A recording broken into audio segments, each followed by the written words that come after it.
Hey everybody, this is D Hunter, bringing another action figure review. Today, we're going to look at the McFarlane Warhammer 40,000 Tyranid Ymgarl Genestealer. I don't know if I'm saying that right, but it looks almost unpronounceable. This is the newest version of the Genestealer. They made an artist-proof version of this a couple years ago, which is very odd to lead with that one, and I was hoping they'd make a regular one, and here it is.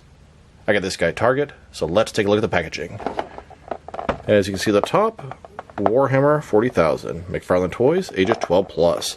Tyranid Ymgarl Genestealer, officially licensed. Here he is in the package. Looks like he has some removable hands and claws. One side, Warhammer.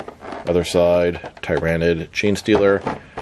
The back, here they are in a big field.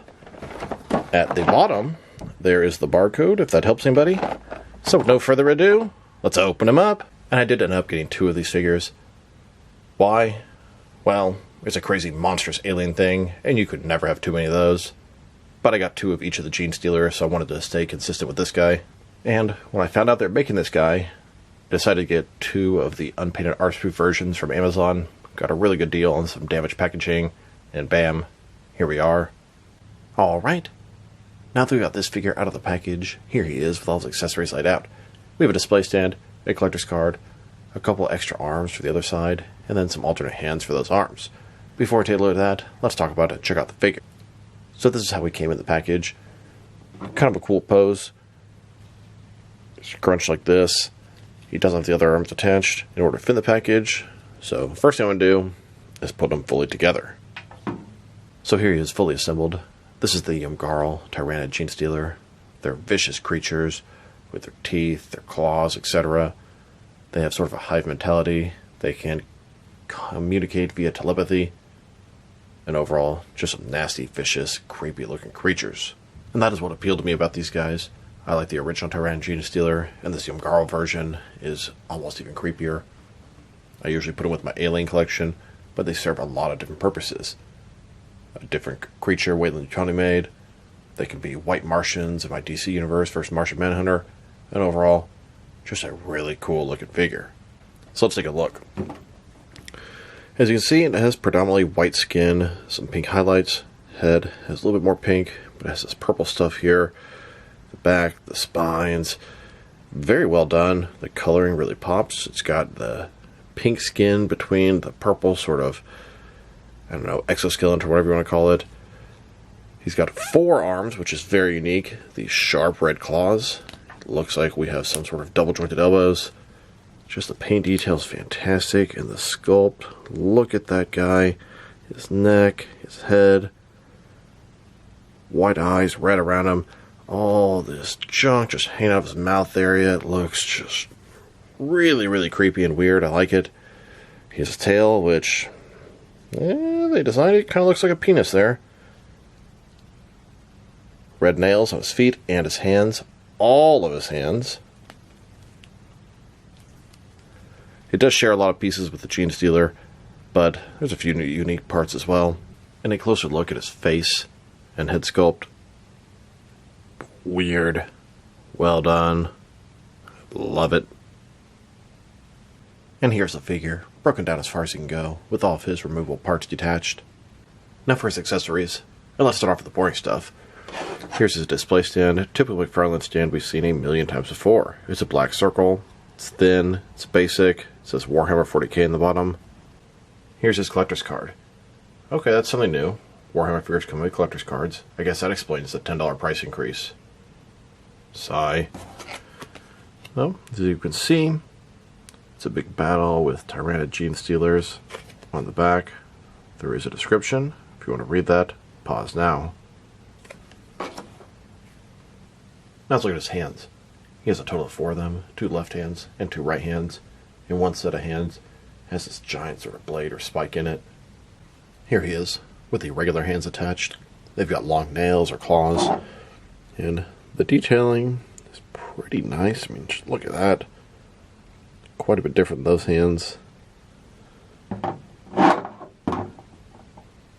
And here he is, with the alternate hands attached. Can't quite tell if he's holding or if it's part of the hand. Big giant sort of blade thing here. claw. It's got blood all over it, or it's just red like his nails. This one's quite a bit different. Nails, not as long. Now, this is the hand that came with the artist-proof unpainted version of the Ymgarl Genestealer that was out, I don't know, a year or two ago. And these, I believe, are simply just the regular hands from the original Tyranid Genestealer. But I think it's really cool to have both options. I personally think I prefer the regular hands versus the spiked one. This is a cool option to have, though, as well. Now I want to check out the differences and reuse between this Ymgarl Genestealer and the original Tyranid Genestealer. They're both fantastic releases, and I'm happy they finally released a painted version of him. It seemed like it was never going to happen. So, obviously, head's completely different. As you go further down, the base body is exactly the same. Even has, sort of carapace on the back. The arms are exactly the same. This guy has alternate hands that this one doesn't have.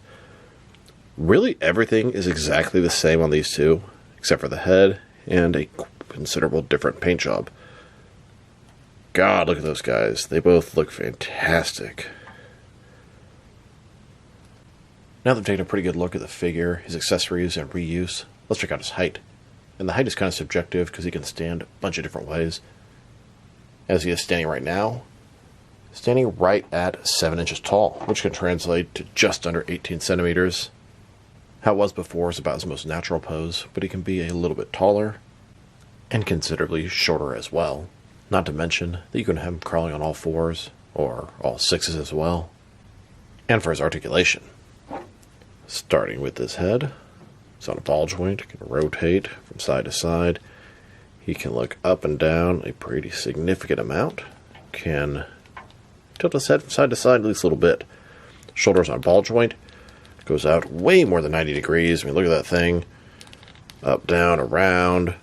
He's got a bicep cut, sort of double jointed elbows that go in this far. Rotation as well. Then his wrist can rotate, and it's hinged. His other arm, very similar. Ball joint there, forward and back. Another sort of bicep cut type thing. Double jointed elbows, a little bit smaller with rotation. His wrist, exact same. Hinged with rotation. He's got a ball joint in his sort of torso area. Although that one I'm not getting much out of. Tiny bit of rotation. Get a lot more to the waist. Rotate around. Forward and back a ton. Hips completely go out this far. There's that thing again. Up and down, out, all over the place. He has double jointed knees. Stretch out about this far. And then all the way in. Then his sort of ankle, ball joint, forward and back. Rotate, tilt, rock, everything you'd want. And to articulation. So he can move a lot, but they're typically standing kind of hunched over, about like that. Here's a look at these two Ymgarl Genestealers in a desert type setting. They're ferocious, ready to eat. And here's a look at a whole pack of Genestealers. Good luck to everybody else. Now let's check them out. Next is some of their action figures, starting off with some of their Warhammer Genestealers.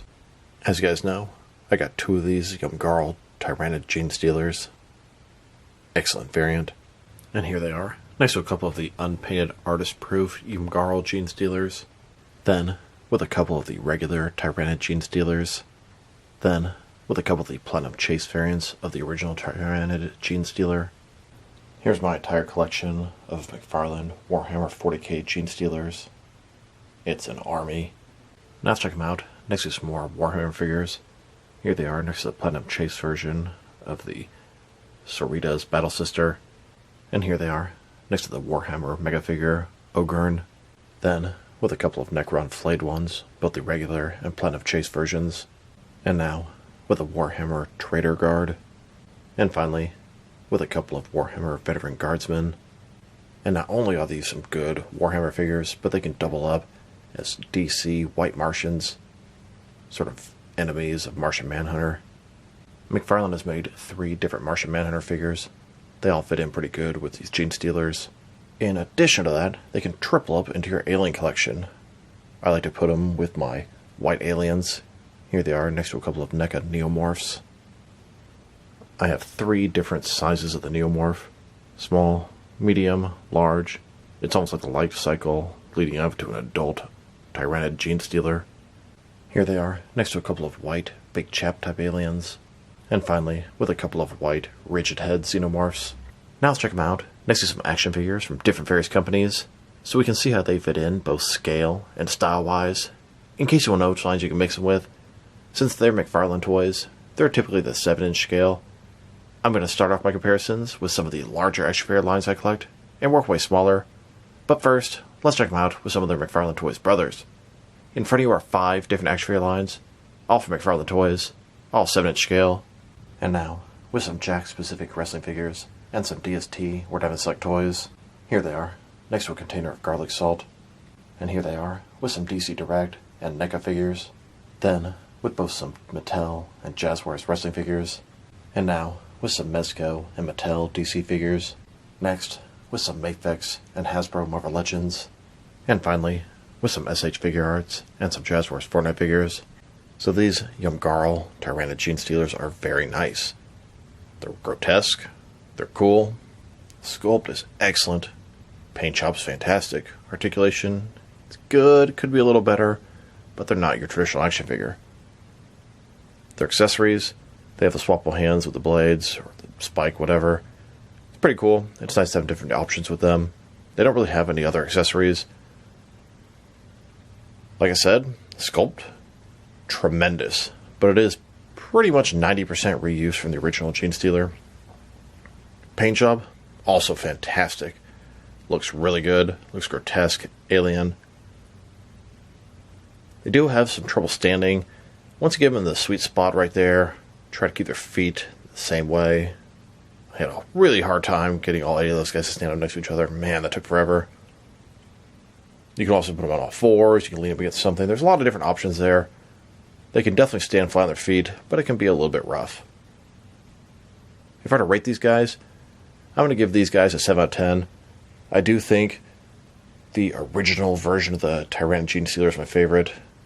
This one's a little bit weird with a lot of stuff hanging off his mouth, but I know it's a different sort of breed. Still, they're all fantastic, and I'm happy to have 2 of each one in the collection. So this is D Hunter. Thank you guys for watching this video. If you liked the video, press like below. If you have anything you want to say about the video, add to the comment section. If you want to see additional action figure reviews from me, press subscribe. I do appreciate when you do that. Once again, this is D Hunter. Thank you guys for watching this video, and I'll talk to you guys real soon.